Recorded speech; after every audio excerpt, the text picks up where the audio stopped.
सम्माननीय सभामुख महोदय, नेपाल सरकारद्वारा 72-73 को नीति तथा कार्यक्रम मुलुकको वर्तमान राजनीतिक, सामाजिक र राजनीतिक यथार्थलाई समेट्न नसकेको स्पष्ट देखिन्छ। यो नीति तथा कार्यक्रमले न त जनताको अपेक्षा सम्बोधन गर्न सक्षम देखिन्छ, न त संघीयताको मर्म, समावेशी विकास, सम्भावना र संविधानको मर्मलाई व्यवहारमा उतार्न सक्छ। पुरातन सोच, अस्पष्ट दृष्टिकोण, गन्तव्यविहीन यो दृष्टिकोण र बिचौलियाबाट प्रभावित यस नीति तथा कार्यक्रमको मूल कमजोरी चाहिँ हो।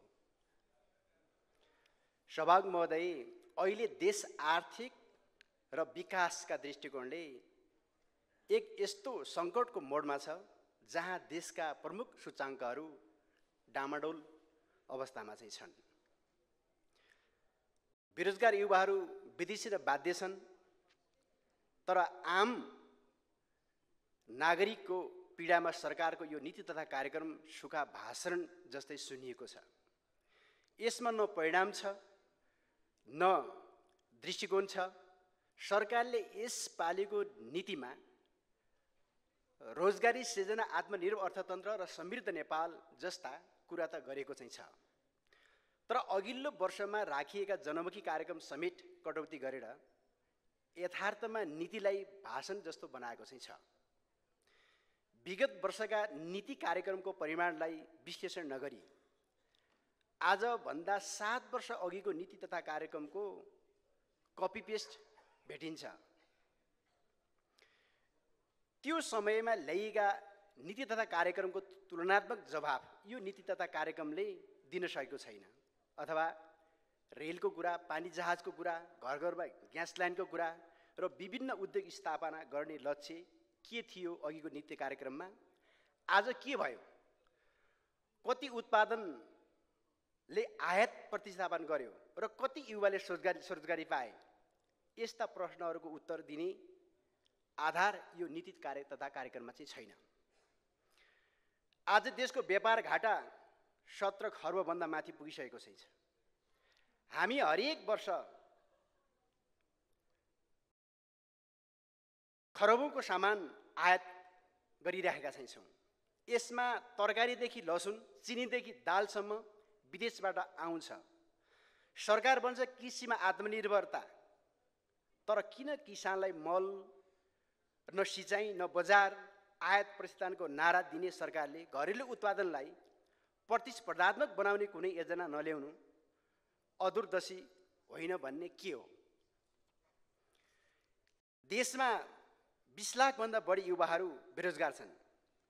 यो नीति तथा कार्यक्रमले युवा रोजगारीका नाममा केही कार्यक्रम देखाएको छ, तर ती कार्यक्रम न त बजेट अनुकूल छन्, न संरचनागत सुधारमा आधारित उद्यमशीलता र स्टार्ट अप प्रबन्धनको नाममा घोषणा त भयो, तर बैंकको ऋण पाउने युवाले घुस दिनुपर्ने, धक्का खानुपर्ने अवस्था अहिले कहिले अन्त्य हुन्छ? सरकारले स्पष्ट पारेको छैन। सरकारले भनेको छ सिप विकास पनि केवल कुरा तालिममा सीमित छ। तालिमको सिपपछि रोजगारी कहाँ छ? उद्यमशीलताको संस्कृति विकास गर्न, लगानी गर्न सकेको छैन। स्थानीय सरकारले सिर्जना गर्नुपर्ने काम कहाँ छन्? बजार कहाँ छ? नीति तथा कार्यक्रमले यो यथार्थबारे बोल्दैन। फेरि पनि नीति तथा कार्यक्रम मार्फत सरकारले समृद्ध नेपालको सपना देखाउँछ, तर विकास योजना स्थानीय आवश्यकता, भूगोल र साधन स्रोत अनुसार बनाउने अभ्यास अझै भएको चाहिँ छैन। न नीति निर्माणमा सहभागिता छ, न कार्यान्वयनमा जवाबदेहिता छ। विकास योजनाहरू धेरै जसो केन्द्रमुखी, खर्चमुखी छन्, परिणाममुखी होइनन्। यस्तो अवस्थामा देशको भविष्य कसरी उज्यालो हुन सक्छ? युवाहरूलाई देशभित्रै आशा दिने कुरा नीति कार्यक्रममा हुनु पर्थ्यो। प्रविधि, कृषि, पर्यटन, सूचना प्रवाह र नवप्रबोधन जस्ता क्षेत्रमा सरकारी लगानी अनुकूल र संरक्षण हुने कुरा कार्यक्रमले बोल्नुपर्ने थियो। तर दुर्भाग्यवश यो नीति तथा कार्यक्रमले न त युवाहरूको सपना देखाएको छ, न त देशको सम्भावनालाई पहिचान गरेको छ। खाली रेमिटान्स र सामान आयातबाट सङ्कलन हुने राजस्वमा भविष्य देखेको छैन। सभामुख महोदय, सरकारको नीति तथा कार्यक्रमले रोजगारी सृजना गर्ने दिशा उन्मुख छैन। आयात प्रतिस्थापनको दिशा स्पष्ट छैन। व्यापार घाटा रणनीति अधुरो छ र सबैभन्दा दुःखद कुरो भने देश युवाहरूलाई उत्साहित गर्ने कुनै कारण देखिँदैन। यो नीति तथा कार्यक्रम नेपालको उत्पीडित समुदाय र क्षेत्रलाई थप अपेक्षा गरेको चाहिँ छ। यसको पुष्टि नीति मार्फत कर्णालीलाई हेर्ने सरकारको दृष्टिकोणबाट स्पष्ट हुन्छ। नेपालको 74औं नीति कार्यक्रम र बजेटसम्म आइपुग्दा कर्णालीले कुल बजेटको 2% को हाराहारीमा बजेट उपयोग गर्न पाएको छ। देशका अन्य क्षेत्रको तुलनामा यो रकम ज्यादै न्यून हो। अहिलेको नीति तथा कार्यक्रमले कर्णालीलाई विगतमा पुगेको क्षतिलाई पूर्ति गर्ने गरी थप कार्यक्रम प्रस्ताव गर्नुपर्ने हो, तर त्यो प्रकारको कुनै सङ्केतसम्म पनि यो नीति तथा कार्यक्रममा देखिँदैन। कर्णाली र मध्य प्रदेश प्रति गरिएको अपेक्षा यो नीति तथा कार्यक्रमको सबैभन्दा गम्भीर कमजोरी चाहिँ हो। कर्णाली र मधेस केवल गरिबीको प्रतीक मात्रै होइनन्, अपार सम्भावनाहरूको स्रोत भएका क्षेत्र चाहिँ हुन्। कर्णालीमा रहेका जडीबुटी, जलस्रोत, जैविक कृषि, पर्यटन तथा जनशक्तिको उचित उपयोग गर्ने नीति स्पष्ट चाहिँ छैन। पूर्वाधार, शिक्षा, स्वास्थ्य, खाद्य सुरक्षा, रोजगारी, वातावरणीय जोखिम व्यवस्थापन जस्ता क्षेत्रमा स्पष्ट कार्यक्रम समावेश नगर्नु कर्णाली मात्र होइन, मुलुककै भविष्यप्रति उपेक्षा चाहिँ हो। मधेसमा विकास गर्न सकिने कृषि र औद्योगिक सम्भावनालाई समेट्न नसक्नु नीति तथा कार्यक्रमको अदूरदर्शिता चाहिँ हो। सरकारको नीति तथा कार्यक्रमले नेपालको प्राकृतिक साधन स्रोतको उच्चतम उपयोग मार्फत उत्पादन र रोजगारी सृजना गर्ने आधार तयार गर्नुपर्नेमा रेमिट्यान्स र आयातमा विश्वास गरेको देखिन्छ। कर्णालीमा भएको प्राकृतिक स्रोतको उपयोगको बारेमा नीतिमा उल्लेख गरिएको चाहिँ छैन। खस सभ्यता र कर्णाली कैलाश क्षेत्रमा रहेको धार्मिक पर्यटन सम्भावनालाई उपयोग गर्ने नीति अगाडि सारिएको छैन। कैलाश मानसर हुँदै गङ्गा नदीसम्म पुग्ने एकमात्र जलाधार कर्णाली नदी जलाशय पर्यटकी लाभ उठाउने विषय नीति तथा कार्यक्रममा चुकेको छ। कर्णाली क्षेत्रको जडीबुटीमा आधारित जीविकोपार्जन कार्यक्रम लागू गरी रोजगार सृजना आवश्यक छ। अहिले नीति तथा कार्यक्रममा यो विषय समावेश भएको छैन। कर्णालीलाई न्यायोचित लगानीको प्राथमिक क्षेत्र घोषणा नगरेसम्म समावेशिक विकासको नारा खोक्रो हुन्छ। यहाँको सम्भावना उपयोग नगरी राष्ट्रिय समृद्धि सम्भव चाहिँ छैन। संविधानको न्यायोचित राज्य स्रोत वितरणको मर्म बमोजिम राज्यका नीतिहरू, कानुनहरू, संरचनाहरू र जनशक्तिको चाहिँ उपयोग हुनुपर्ने हो। अहिले नेपालमा खडा गरिएका सरकारी 303 वटा संरचनाको कार्यक्षेत्र कर्णाली बन्न सकेको छैन। यहाँ हुने राजनीतिक नियुक्तिमा कर्णालीलाई छुट्याइन्छ। यस प्रकारको असमानतालाई हटाउँदै राज्यको मूलधारमा ल्याउने गरी सशक्तिकरण र सहभागिता सुनिश्चित गर्ने कार्यक्रमहरू यो नीति तथा कार्यक्रममा देखिँदैन। सम्माननीय सभामुख महोदय, कर्णाली लगायत देशभरि अपार जलस्रोत रहेको करिब 1 लाखभन्दा बढी मेगावाट जलविद्युत उत्पादनको सम्भावना रहेको चाहिँ हाम्रो देश चाहिँ हो भने करिब 3200 मेगावाट मात्र उत्पादन भएको छ।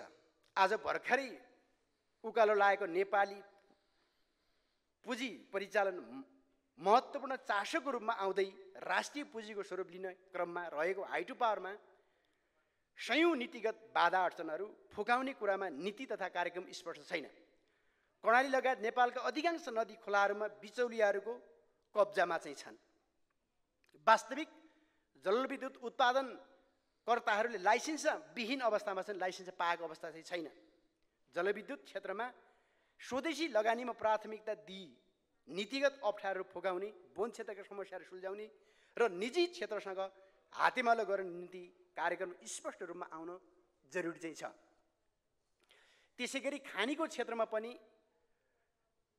खानीहरू ओर्डेर राखिएका चाहिँ छन् र ती खानीहरूको चाहिँ आवश्यक चाहिँ उत्खनन गरी उत्पादन गर्ने नीति चाहिँ स्पष्ट हुन जरुरी चाहिँ छ, नीतिमा उल्लेख हुन जरुरी चाहिँ छ। यो छैन। सम्माननीय सभामुख महोदय, वीरगञ्जको कृषि औजार कारखाना लगायत देशभर कृषि अनुसन्धान केन्द्रहरू अहिले छन् र ती खाली चाहिँ तपाईँ कर्मचारीलाई पाल्नका लागि मात्रै, तलब खुवाउनका लागि मात्रै सीमित चाहिँ छन्। त्यसले चाहिँ जुन उद्देश्य पुरा गर्नुपर्ने हो त्यो उद्देश्य चाहिँ पुरा गर्न सकिरहेको चाहिँ छैन भने त्यस्तो ठाउँमा साधन स्रोतहरूको अलि सम्पन्न गरी नेपाली कृषिको फटको मार्न सक्दैन। यसलाई अलिकति साधन स्रोत हामीले सम्पन्न अलिक प्रभावकारी ढङ्गबाट यसलाई लिन जरुरी चाहिँ छ। अब सामान्य त्यो पनि नीति तथा कार्यक्रममा हामीले कृषिलाई प्रायोरिटी दिने भनेर भन्यौँ, तर अहिलेसम्म अनुसन्धान केन्द्रलाई स्रोत सम्पन्न नगरी नेपाली कृषिले फटको मार्ने सक्दैन भन्ने सामान्य तपाईँको चेत पनि तपाईँको नीति तथा कार्यक्रममा राखेको पाइँदैन। उल्टै बचे खुचेका चाहिँ उद्योगहरू, संस्थानहरू निजीकरण कसरी गर्ने भन्ने नीति चाहिँ सरकारले लिएको चाहिँ छ र यो संविधानको मर्म के हो, संविधानले के भन्छ, हामीले संविधान कस्तो बनाएका छौँ भन्ने कुरालाई पनि सरकार ठ्याक्कै विरोधाभासपूर्ण बाटोमा हिँडिरहेको चाहिँ छ। हामीले उदारीकरण अर्थव्यवस्था कि समाजवादी अर्थव्यवस्था चाहिँ हो। अब निजीकरणले समाजवादी अर्थव्यवस्थातिर लिन्छ कि लिँदैन, यसको चाहिँ मोडल चाहिँ के हो, अहिले यसमा राज्यको दृष्टिकोण के हो भन्ने कुरामा पनि हामी स्पष्ट हुनुपर्ने चाहिँ देखिन्छ। त्यसो भए हामीले संविधानको मर्म एकातिर र सरकार चाहिँ तपाईँको ठिक विपरीत बाटोमा अगाडि बढिरहेको चाहिँ छ। यसका बारेमा हामीले छलफल र बहस अहिलेको आवश्यकता हो भने अर्को कुरा चालु खर्च दिनदिनै बढिरहेको सन्दर्भमा अहिले देशभर रहेका 12,228 कार्यालयहरूको आवश्यकता औचित्यको अध्ययन गरी पूर्व समीक्षा गर्ने र ई गभर्नेन्स लागू गर्ने कुराले प्राथमिकता पाउनु पर्ने हो, तर त्यो देखिँदैन।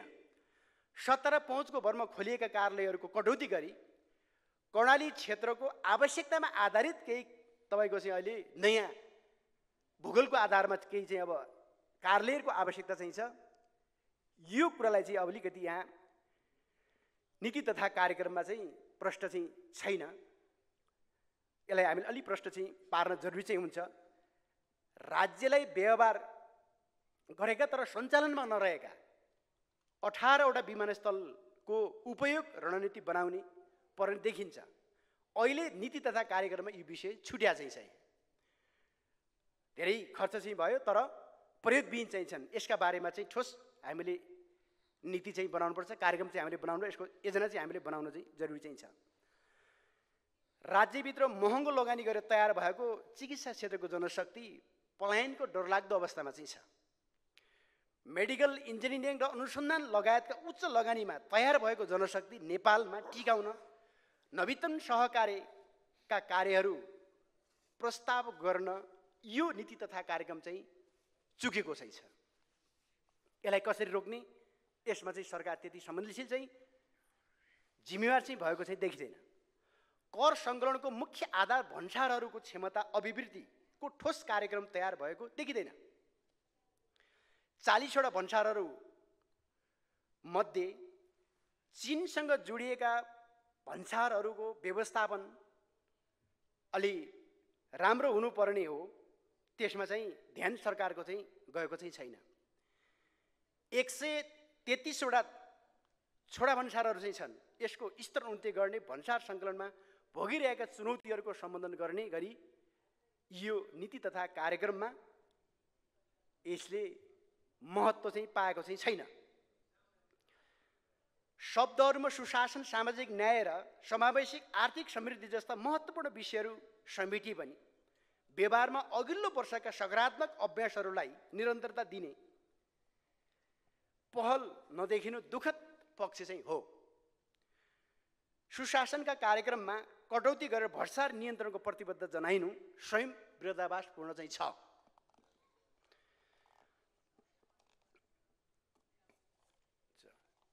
संविधानले परिकल्पना गरेको सङ्घीय संरचना बलियो समन्वय र स्पष्ट अधिकार बाँडफाँडको अपेक्षा गर्छ।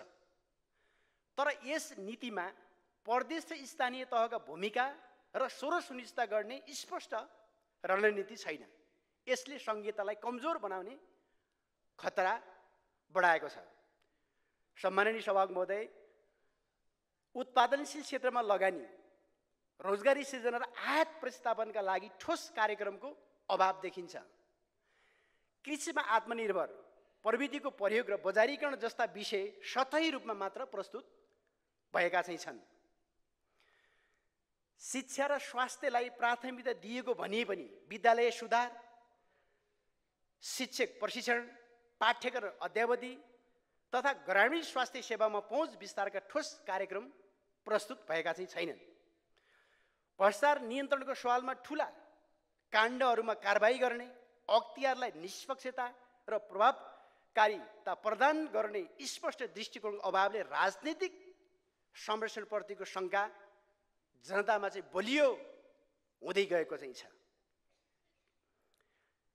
अहिले नीतिमा त्यसले चाहिँ धेरै महत्त्व चाहिँ पाएन। अझै भन्छौँ यसलाई चाहिँ प्रासै, भ्रष्टाचारलाई प्रासै दिने किसिमको चाहिँ तपाईँको व्यवस्था चाहिँ छ। सामाजिक सुरक्षामा सहभागितामा यो कार्यक्रमकोले अपेक्षा गरेको छ। दलित, महिला, जनजाति र अन्य पिछडिएका वर्गहरूलाई लक्षित कार्यक्रमहरूको अस्पष्टता देखिन्छ। समावेशी विकासको मर्म बुझेर ठोस रणनीति बनाउन नसक्नु दुर्भाग्यपूर्ण चाहिँ हो। पूर्वाधारको विकास ठुल्ठुला आयोजना त प्रस्तावित छन्, तर कार्यान्वयन, पारदर्शिता र स्रोत सुनिश्चितताका लागि आवश्यक योजना उल्लेख गरिएको चाहिँ छैन।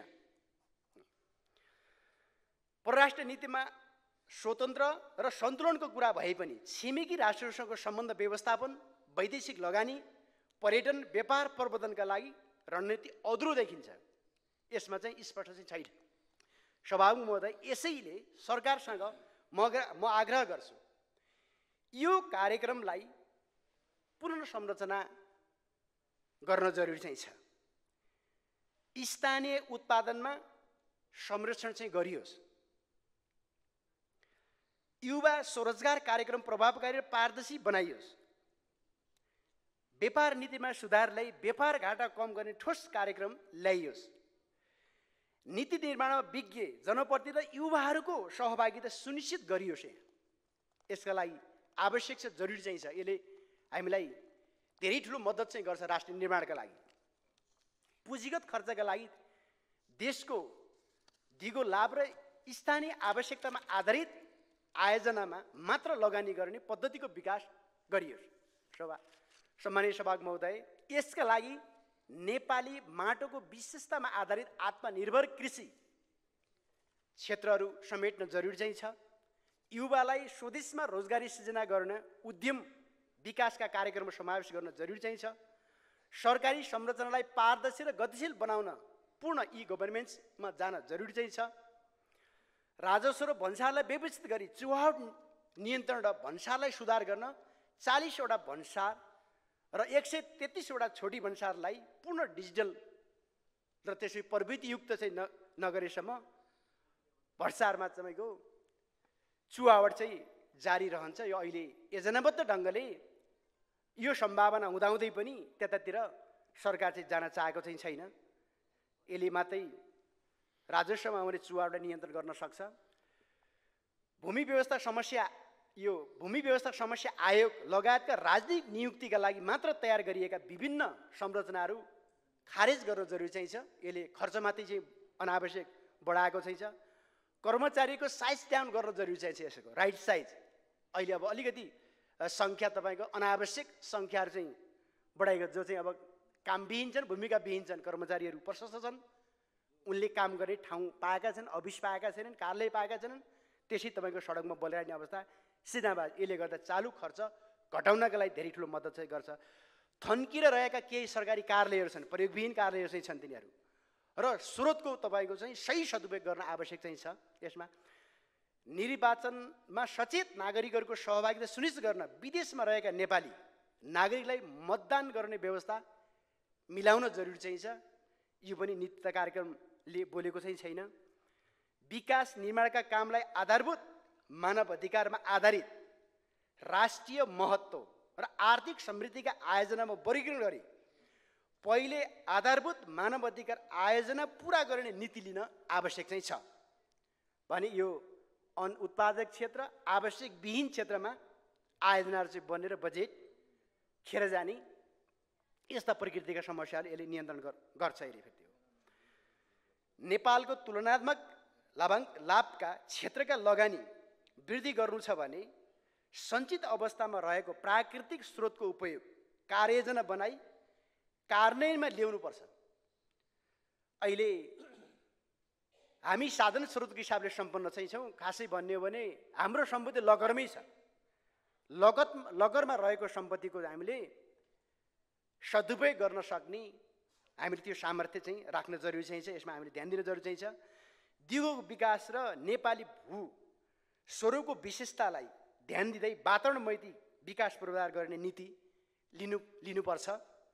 यसका लागि ओडा पालिका प्रदेश र सङ्घका आयोजनाहरू समेटिएको विस्तृत आयोजना बैंक तयार गरी कार्यान्वयन गर्न जरुरी छ। यसले पहुँचको भरमा बजेट राज्यको स्रोतको कब्जा गर्ने परम्परा अन्त्य गर्दछ। अहिले तपाईँको धेरै डुप्लिकेसन लगायतका धेरै कुराहरू आवश्यकताभन्दा अनावश्यक ठाउँमा चाहिँ बजेट जाने कार्यक्रम बन्ने यो परम्पराको चाहिँ अन्त्य यसले चाहिँ गर्छ।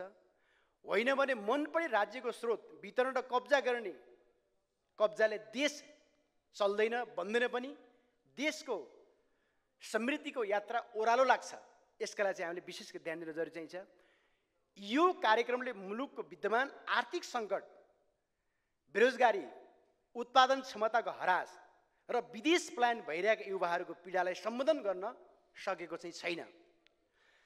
नीति कार्यक्रममा उल्लेख गरिएका रोजगार सिर्जना, आयात प्रतिस्थापन, आत्मनिर्भर अर्थतन्त्र जस्ता एजेन्डा आकर्षक देखिए पनि यी कार्यान्वयनका लागि आवश्यक स्पष्ट रणनीति, ठोस रणनीति र स्रोत व्यवस्थापन र संस्थागत पूर्वाधार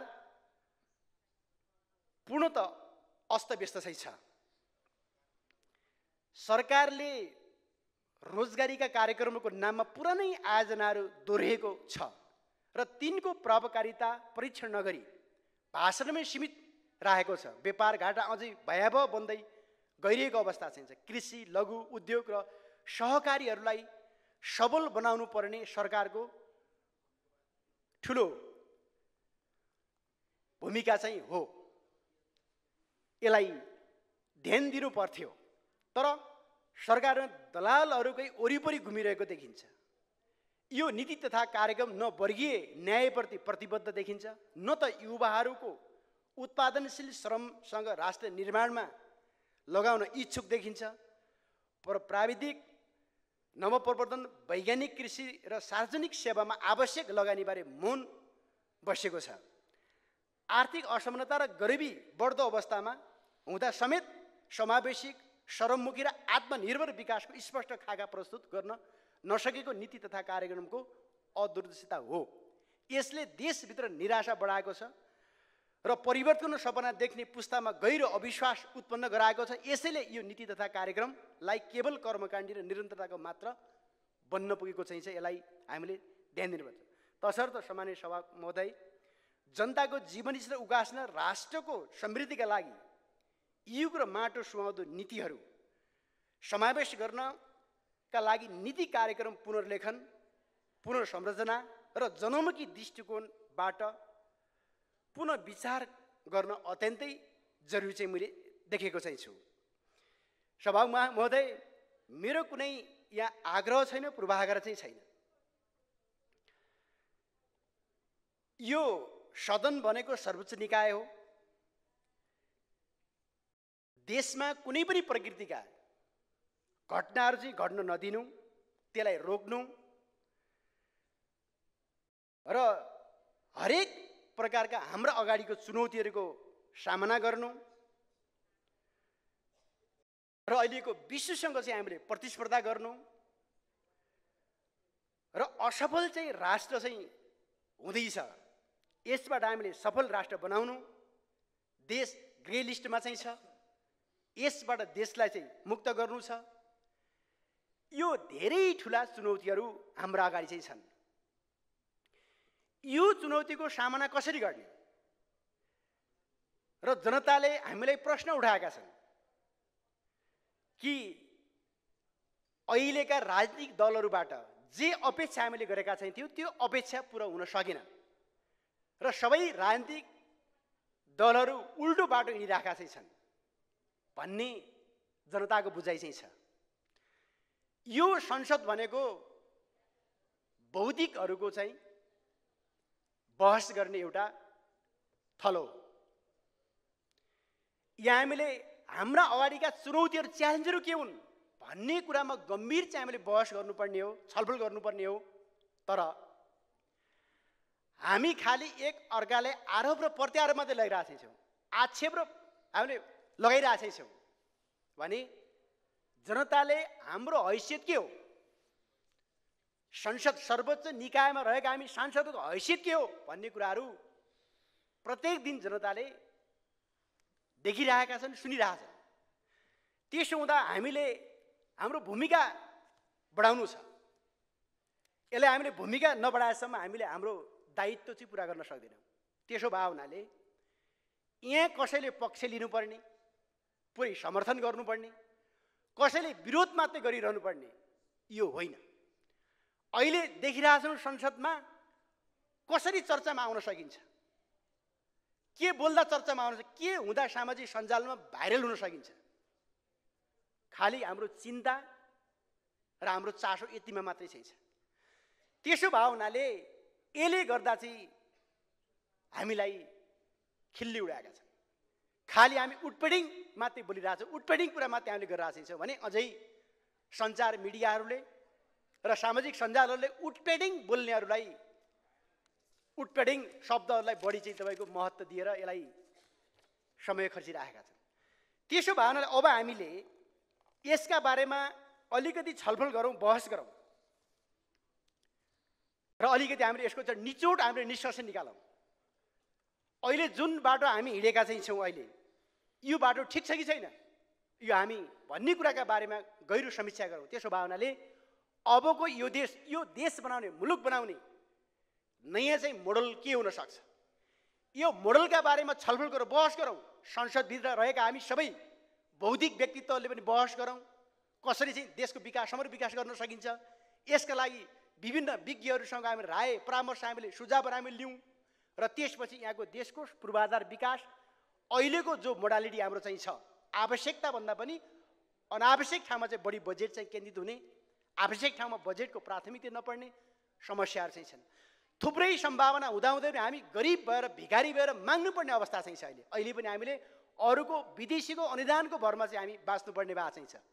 अहिले अमेरिकाले सहायता रोक्यो, अब हामीलाई चाहिँ आपद विपद परिसकेका छैन। त्यसो भए हामी हाम्रै खुट्टामा उभिनका लागि हाम्रा उत्पादनका स्रोतहरू के छन्, यो स्रोतहरूका बारेमा राम्रोसँग छलफल र बहस गरौँ। त्यो ठाउँमा हामीले लगानी चाहिँ केन्द्रित गरौँ, यसले मात्रै रिजल्ट निकाल्छ। त्यसपछि अर्को कुरा भनेको सुशासनको कुरा हो। चरम चाहिँ यो देशमा भ्रष्टाचार चाहिँ भयो भन्ने कुराहरू चर्को रूपमा उठेका चाहिँ छन्। त्यसो हुँदा विगतमा गरिएका भ्रष्टाचारहरूलाई हामीले पूर्ण रूपमा छानबिन गरेर कानुनको दायरामा ल्याउने, असल उपर गर्ने, हिजोको अनियमितता भ्रष्टाचारहरू र थप भ्रष्टाचार हुन नदिनका लागि कस्तो प्रकारको मेकानिजम चाहिँ हामीले तयार पार्नुपर्ने हो, यो कुरा चाहिँ हामीले विशेष गरी हामीले ध्यान दिउँ। अनि मात्रै जनताले हामीप्रति विश्वास चाहिँ गर्नेछन्। त्यसपछि अर्को कुरा चाहिँ भनेको सामाजिक न्यायको कुरा चाहिँ छ। यो सामाजिक न्यायका क्षेत्रमा पनि अब हामीले विशेष गरी ध्यान दिन जरुरी छ। अहिले पनि विभिन्न प्रकारका विभेदहरू चाहिँ अहिले पनि समाजमा विद्यमान छन्। यसको अन्त्य गर्नका लागि हामीले मुख्य गरी हामीबाट अपेक्षा गरेका 4वटा विषय चाहिँ छन्। यो 4वटा विषयमा हामी केन्द्रित रहेर हामीसँग भएको सम्पूर्ण साधन स्रोतको केन्द्रीकृत चाहिँ हामीले गऱ्यौँ र चाहिँ हामीले अगाडि बढ्यौँ भनेपछि मात्रै जनताले हामीप्रति विश्वास गरेका छन्। त्यसो भए हुनाले अहिले यहाँ तपाईँको दोहोरी आरोप र प्रत्यारोपभन्दा पनि व्यवस्थामाथिको प्रश्न चाहिँ हो। अब हामीले यो व्यवस्थालाई बचाउनु हामी सबैको दायित्व हो, हामी सबैको कर्तव्य हो। त्यसो भए यो व्यवस्थामाथि नै हाम्रा अहिलेका जे काम गर्ने कार्यशैली चाहिँ छन्, यसै कारणले गर्दा व्यवस्थामाथि नै प्रश्न उठाएका छन् जनताले। त्यसो भए हुनाले हामीले अहिलेको सङ्घीय लोकतान्त्रिक गणतन्त्र जो हामीले व्यवस्था ल्याएको यसका लागि चाहिँ अब हामीले माननीय सदस्य, यहाँको अझै समय चाहिँ सकिएको प्रभावकारी छ। ढङ्गबाट कार्यान्वयन गर्नका लागि स्थानीय सरकारलाई बलियो हामीले बनाऊ, प्रदेश सरकारलाई चाहिँ बलियो बनाऊ र सङ्घीय सरकारले त्यो प्रकारको आफ्नो अभिभावकीय भूमिका चाहिँ निर्वाह गरेर हामीसँग भएका साधन स्रोत शक्तिहरूको सही ढङ्गको सदुपयोग गर्यो भने देश चाहिँ बन्छ। हामी देश बनाउने अभियानमा हामी सबै लागौँ, हामी सबै एक ठाउँमा उभियौँ। हामी सबैका साझा चाहिँ दायित्व, साझा भूमिका हो, साझा एजेन्डा हो भन्ने कुरा राख्दै मेरो भनाइ अन्त्य गर्छ। धन्यवाद, अभिवादन। माननीय